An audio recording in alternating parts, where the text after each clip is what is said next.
오늘 하나님께서 우리에게 주시는 말씀 봉독합니다. 구약성경 레위기 19장 32절 한 절 말씀입니다.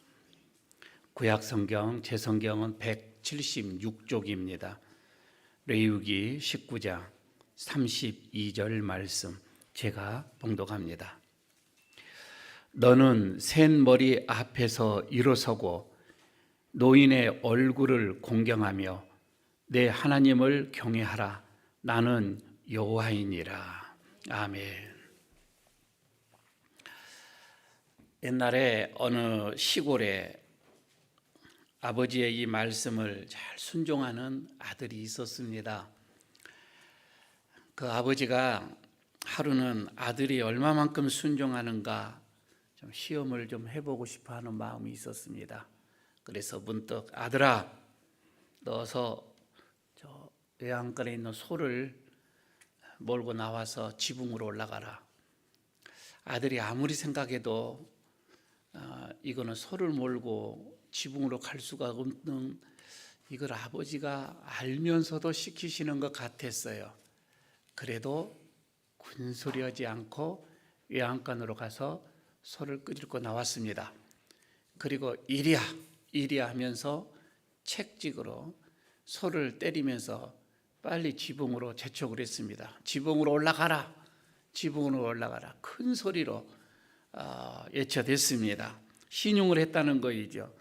이거를 가만히 지켜보던 아버지가 껄껄 웃으면서 아들아, 됐다. 그러면 소를 외양간에다 놓아라. 이렇게 말씀을 했습니다. 아버지를, 부모님을 기쁘게 해드리는 것 다른 게 아닙니다. 그냥 순종하는 것입니다. 그 말씀에 순종하는 것, 이거를 다시 말씀드리면 순종하는 게 효성이에요. 그 말씀에 순종하는 게 효도다. 유대인들이 여러분 이렇게 수세기 동안 민족이 없었죠. 나라가 없었지요. 국토가 없이 그렇게 방황을 하였습니다. 그럼에도 불구하고 우수한 민족이 될 수 있었던 그 이유가 바로 엄격한 가정교육 때문이었습니다. 유대인들에게는 어디를 가든지 유대 가정에서 아버지 자체가 율법이었어요. 아버지 율법의 권위였고, 그리고 어떻게 보면 표준이었습니다. 아버지의 그 말씀이 곧 하나님의 말씀이었어요. 유대인들은 그렇게 생각을 했던 거이지요. 부모님께 절대 순종, 이 정신이 그렇게 유대 나라를, 이스라엘을 우수한 나라로 이렇게 만들었지 않겠는가 싶습니다. 여러분, 우리 예수님은 한번 생각을 해보실까요? 예수님도 하나님과 동등되는 그 신분을 가지고 계셨지만 나사렛에서 어떻게 생활하셨어요? 목수 일을 하면서 친히 아버지에게 순종하며 돕는 그 일을 하셨다 이 말입니다. 애굽 총리가 되어졌던 그 잘 우리 요셉도 아버지가 그 앞에 왔을 때에 그 요셉은 아버지 앞에서 무릎을 꿇고 효성을 했습니다. 우리는 잘 알고 있습니다. 구약 성경에 보게 되면 부모를 노엽게 하거나 이 부모님을 업신 여기는 자는 돌로 쳐 죽여라고 했습니다. 그냥 죽이는 것도 아니라 돌로 쳐 죽이는 거였습니다. 이게 율법이었단 말이에요. 얼마나 부모님을 공경하는 것, 경외하는 것이 얼마나 엄격했던가를 보여주고 있습니다. 이것이 유대 민족으로 하여금 위대한 민족이 되게끔 하는 하나의 효성의 원리였다. 이렇게 봐줘도 될 것 같습니다. 여러분, 우리가 부모님께 효도를, 부모님께 반항을 하는 사람들을 가만히 보십시오. 사회에서요, 웃사람 없어요. 사회에서 상사에게 대들은 거 쉬운 일이에요. 부모님께 반항을 하는데 사회에서 무슨 어른이 있겠어요? 부모님께 불효하는 사람은 또 하나님도 온전히 섬기지를 못합니다. 그렇게끔 되어져 있습니다. 그래서 유명한 교육학자였던 에릭슨이 이렇게 얘기를 합니다. 부모에 대한 신뢰와 존경이 있는 사람이 하나님을 신뢰하고 그리고 하나님께 대한 순종을 할 수가 있다. 그러니까 성경에서 누누이 얘기합니다. 보여지는 부모님에게 하지 못하는데 보이지 않는 하나님께 어떻게 하냐는 거예요. 맞는 말씀인 것 같습니다. 그래서 히브리서 5장 8절에서도 이렇게 말씀을 합니다. 그가 아들이시면서도 받으신 고난으로 순종함을 배웠다. 이렇게 말씀을 하고 있거든요. 부모님께 여러분 순종을 하는 자녀가 되어야 할 것 같습니다. 오늘 어버이 주일입니다.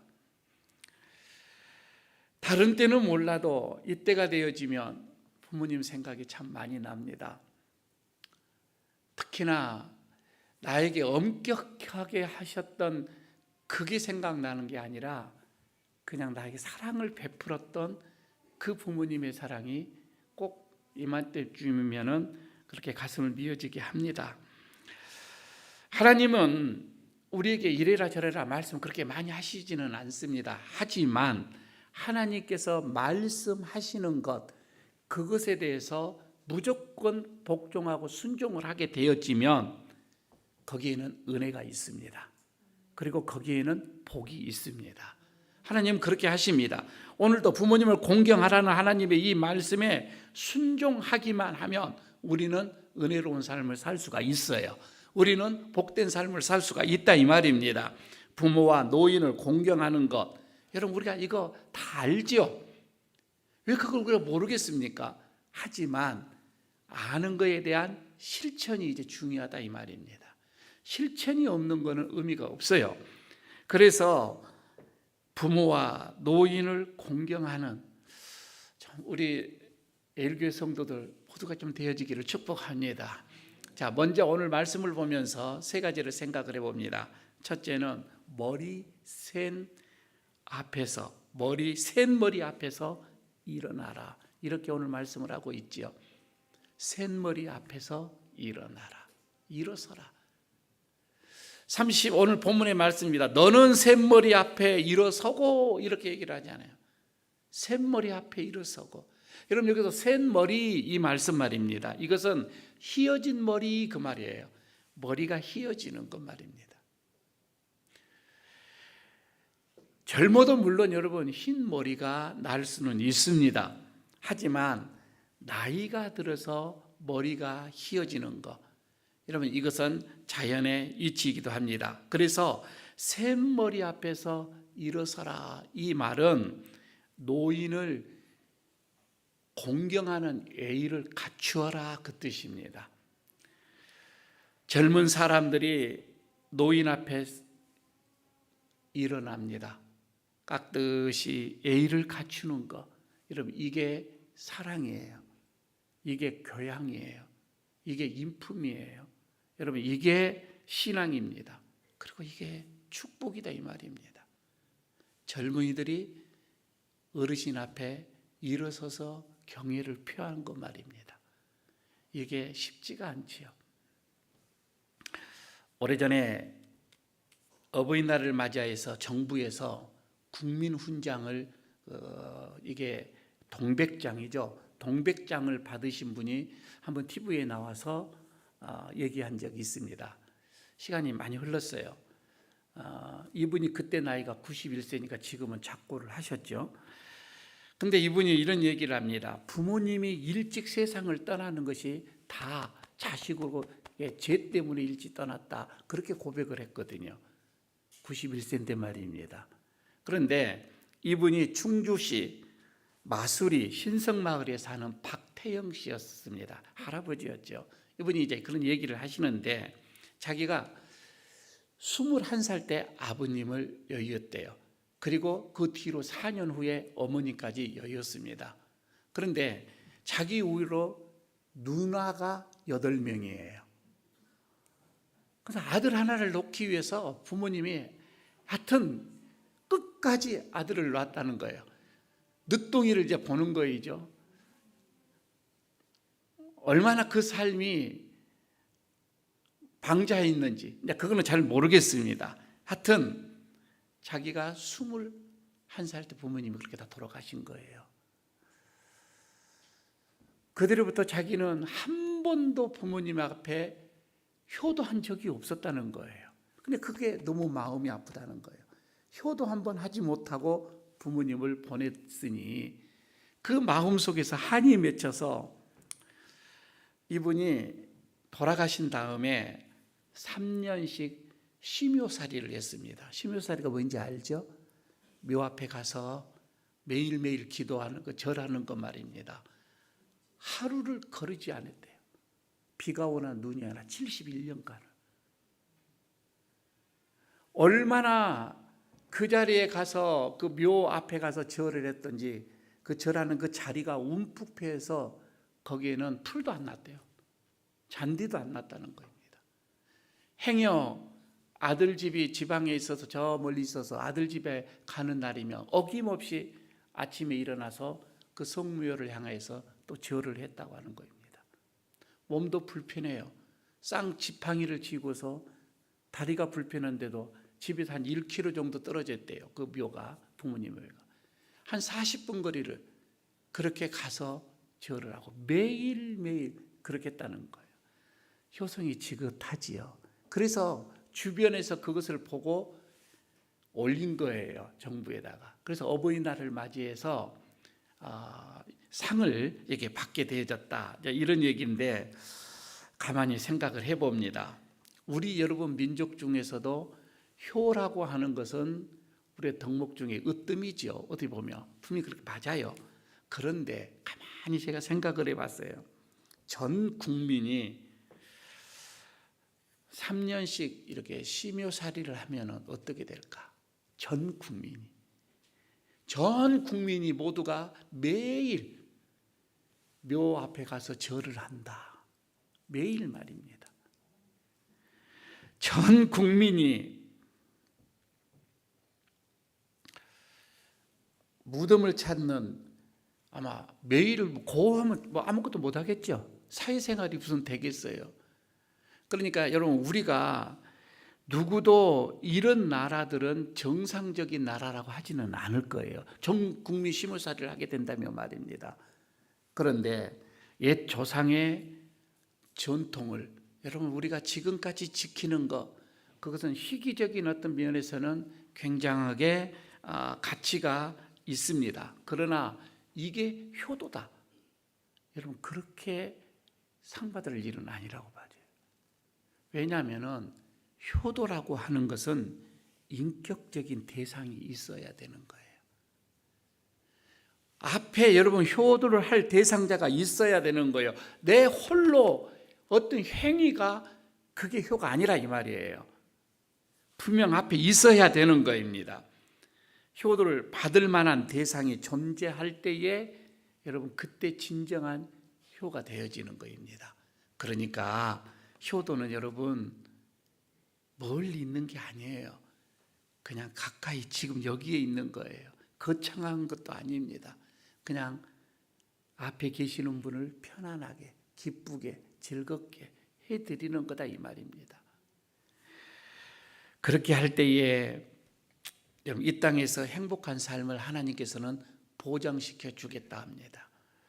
제사가 여러분 왜 생겨나는지 이유를 알지요. 공자 시대 때에 공자가 하는 것은 아니에요. 정치를 하고 싶은데 이 사람이 부모님에게 너무 불효를 해서 정치를 못하는 겁니다. 백성들 다 아니까. 그래서 그걸 궁리를 해서 나는 죽으신 부모님에게 이렇게 한다라고 제사를 시작을 한 거예요. 다분히 정치적인 거였죠. 보여주기 의미였던 거이죠. 이제 그게 시발점이 돼서 이렇게 흘러온 것인데 여러분 효는 살았을 때 부모님이 살았을 때 하는 게 진짜예요. 돌아가신 다음에 제 아버님도 그래요. 효는 나 있을 때 해라. 맞는 말씀이죠. 그렇잖아요. 있을 때 하는 거잖아요. 제 아버님이 제사는 지내지 말거라. 제가 예수를 믿고 아버님이 딱 예수를 영접하는 순간 그 말씀을 하셨어요. 제사 그만해라. 그거는 있을 때 잘해라 이 말이죠. 있을 때 잘하는 거이죠. 나 죽은 다음에 의미가 없다 이거입니다. 여러분, 부모님 계신다면 계실 때 잘하시기 바랍니다. 그게 은혜이고 그게 축복입니다. 부모님 안 계시는 분들 셋머리 앞에 존경을 피하시기를 바랍니다. 예의를 갖추시기를 바랍니다. 이런 성도들이 되시기를 바라겠습니다. 두 번째는 노인의 얼굴을 공경하라. 오늘 또 본문에서 이렇게 말씀을 합니다. 노인의 얼굴을 공경하며. 32절에 또 이런 말씀이 있지요. 하나님의 말씀을 여러분 그대로 지키는 거 그대로 지키고 순종을 해야 합니다. 그러니까 더하거나 빼거나 할 필요가 없어요. 노인의 얼굴을 공경하라. 여러분 이게 이렇게 됐으면 노인을 공경하는 거, 여러분 이건 어떤 윤리적인 어떤 이런 차원에서가 아니라 이거는 하나님의 창조의 질서에 순응하는 것입니다. 그러니까 공경이라고 하는 것은 공손히 받드는 어떤 이런 받들어 모신다는 뜻인데, 다른 말로 말하면 경외한다 이런 뜻도 있고요. 그리고 존경한다라는 그런 뜻이 있습니다. 좀 더 여러분이 이해하기 위해서 반대 말은 뭔지 아세요? 구박이에요. 구박. 학대하는 거예요. 그리고 무시하는 거. 이거는 반대어입니다. 가만히 여러분 우리가 부모님들을 한번 보십시오. 때로는 우리가 무시하지는 않았는가? 때로는 우리가 구박하지는 않았는가?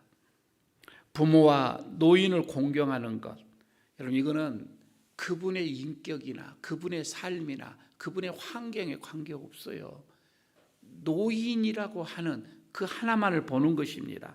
어떠한 조건도 없어요. 그냥 노인이라는 그 하나로 인해서 여러분 우리는 공경을 해야 한다 이 말입니다. 얼굴을 대하면서 웃고 대화하고 형편을 살피고 물질적인 피로도 뿐만 아니라 어떻게 보면 마음까지도 이렇게 보살피고 배려하는 그런 차원을 말하고 있는 거예요. 여러분 이게 공경이라고 하는 겁니다. 이것은 자녀와 젊은이들의 의무입니다. 여러분 이건 선택의 문제가 아니에요. 이건 어떤 권면의 문제가 아니라 하나님의 명령이다 이 말입니다. 하나님의 명령입니다. 그래서 증자라고 하는 분은 효에 대해서 세 가지를 얘기를 했습니다. 증자가 말하는 효는 첫째는 어버이에 대한 공경하는 마음을 잃지 않는 것을 첫 번째로 꽂았습니다. 공경하는 마음이에요. 두 번째가 조상에게 부끄러운 행위를 하지 않는 거라고 얘기했습니다. 그리고 세 번째는 의식주로 부모님을 잘 부양하는 것이라고 했습니다. 그런데 맹자가 하는 불효가 5가지가 있어요. 맹자가 말하는 이 불효의 5가지는 첫째는 몸과 마음이 게을러서 부모님을 모시지 않는 것, 불효라고 했습니다. 그리고 도박, 술을 좋아해서 부모님을 분양하지 못하는 것, 이것도 불효라고 했습니다. 세 번째는 재물에 인색하여서 아내나 어떤 자녀의 편가르기를 하고, 그리고 부모님께 효도하지 못하는 것을 불효라고 이렇게 했습니다. 그리고 네 번째는 눈과 귀의 즐거움만, 내 자신의 즐거움만 추구하다가 부모님을 욕되게 하는 것, 이것도 불효라고 했고요. 마지막 제게는 재물을 지나치게 탐하여서 도둑질한다든지 나쁜 짓을 하여서 부모님의 명예를 실추시키는 것, 위태하게 하는 것, 이것을 불효로 맹자는 말을 이렇게 하였습니다. 여러분, 노인이 되어지면은 신체적인 기능이 현저하게 떨어지죠. 우리 모두가 그거는 다 봅니다. 그런데 이 신체적인 기능이 떨어지기 때문에 뇌적인 어떤 기능도 떨어질 거라 당연하게 그렇게 여러분 우리는 생각을 하고 있습니다. 여러분 이게 일반적인 통념이에요. 그래서 부모님의 생각은 틀렸다. 이렇게 생각을 우리가 해버리고 맙니다. 그러나 살아온 삶의 경험이 있어요. 인생의 무게가 있어요. 아직까지 우리가 경험하지 못한 수많은, 어떻게 보게 되면 지난날의 연륜, 그런 지혜가, 살아있는 지혜가 부모에게는 있다 이 말입니다. 부모와 노인들이 이 얼굴을 보며 살피면서 제대로 존중하고 존경을 해야 하는 것, 여러분 이게 젊은이들, 자녀들의 어디 보면 자세입니다. 자식이 부모를 공경하지 않는데 어느 누가 우리 부모님을 공경을 하겠어요? 성경에서 말합니다. 에베소서 6장 1절 3절에서 자녀들아 너희 부모를 주 안에서 순종하라. 이것이 옳으니라. 내 부모와 내 아버지와 어머님을 공경하라. 이것이 약속 있는 첫 계명이니 이는 내가 잘되고 땅에서 장수하리라. 이렇게 말을 합니다. 여러분 부모님을 잘 공경하는 것, 부모님을 잘 경외하는 것, 이것이 우리가 이 땅에서 잘되고 장수하는 길이라 이렇게 말씀을 합니다. 말과 표현과 물건과 그리고 마음과 기도로 부모님, 노인들을 잘 경외하는 그런 공경하는 그런 성도들이 되시기를 축복합니다. 하나 더 보도록 하겠습니다. 세 번째 보면은 하나님을 이제 경외하라고 얘기합니다. 그게 이 32절 이 본문에서도 그렇게 하죠. 마지막에 내 하나님을 경외하라. 나는 여호와이니라. 자, 지금 여기에서 샘머리 앞에서 일어서고 노인의 얼굴을 공경하고 그 다음에 하나님을 경외하는 것, 이것을 하나님은 하나로 봤어요. 하나다 이 말입니다. 그러니까 부모를 섬기고 공경하고 노인을 공경하는 것 말입니다. 이게 조금 전에 말씀드린 것처럼 눈에 보여지는, 지금 제 앞에 있는 눈에 보여지는 부모님께, 어르신들께 여러분 이런 공경하는 그 마음, 그런 마음이 없이는 절대 하나님을 경외할 수가 없어요. 보이는 부모님께 잘하는 그 마음이 하나님을 경외하는 거예요. 그러니까 부모와 노인과 하나님을 여러분 우리가 별개로 봐서는 안 됩니다. 하나입니다. 하나로 보는 것입니다. 하나님은 그럽니다. 모든 만물보다 먼저 계신 분이죠. 모든 권위, 모든 질서, 그리고 여러분 모든 근원이 되시기 때문에 우리는 하나님을 경외하죠. 하나님을 경외합니다. 경외한다는 것은 뭐예요? 무서워한다 그런 뜻은 아니에요. 그게 아니라 하나님의 어떤 주권을 인정하고 하나님의 어떤 그 영광을 우리가 인정을 하는 자는 거룩한 두려움이에요. 함부로 말하지 않는 거예요. 함부로 방자하게 하는 것이 아니에요. 공경심을 뜻하는 것입니다. 공경심. 그래서 경외란 뭐냐? 존경하는 마음으로 삼가 조심한다. 그런 뜻을 가지고 있거든요. 삼가 조심한다. 잠언 1장 7절 8절에 이런 말씀이 있습니다. 여호와를 경외하는 것이 지식의 근본이거늘 미련하는 자는 지혜와 훈계를 멸시하느니라. 내 아들아, 내 아비의 훈계를 들으며 내 어미의 법을 떠나지 말라. 이렇게 말씀을 하고 있습니다. 자, 여러분 하나님을 경외할 때에 우리가 하나님을 잘 경외하면 아버지의 훈계, 어머님의 이 신앙 이어받게끔 되어져 있어요. 가만히 한번 보시기를 바랍니다. 하나님을 신뢰하지 않는 자가 어머님의 그 신앙을 본받아 가겠어요? 안 가거든요. 우리가 하나님만 잘 경외한다고 해보십시오. 하나님만 잘 경외해도 우리의 가정, 우리의 사회는 행복함과 따스함과 그리고 행복의 선물이 분명 우리에게는 주어질 거예요. 이거 하나님의 법이고 하나님의 말씀이고 하나님의 은혜입니다. 어떠한 상황 속에서도 여러분 하나님을 경외하는 것,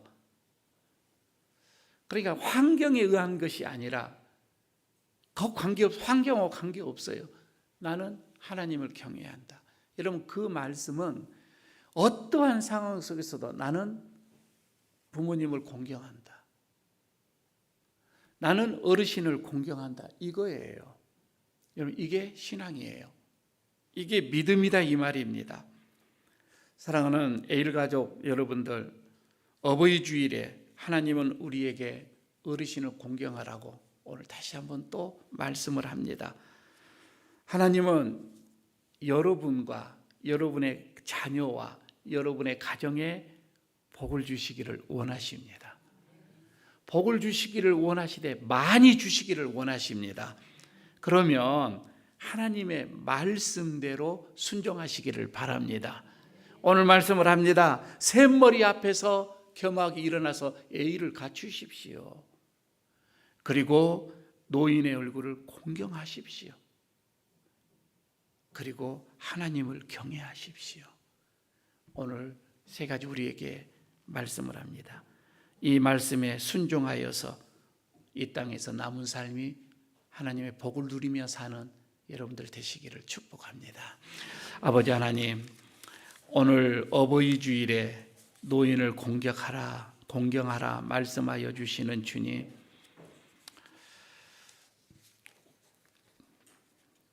부모님이 계셔서 우리가 이 땅에 우리가 이렇게 존재하는데 우리는 여전히 부모님을 너무 경시 여기는 것은 아니었는지요.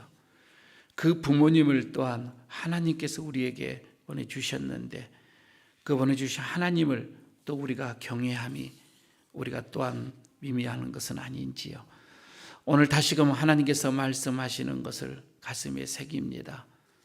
참으로 어르신 앞에, 부모님 앞에 예의를 갖추며 그리고 그의 모든 살아온 삶을 우리가 공경하며 하나님을 경외합니다.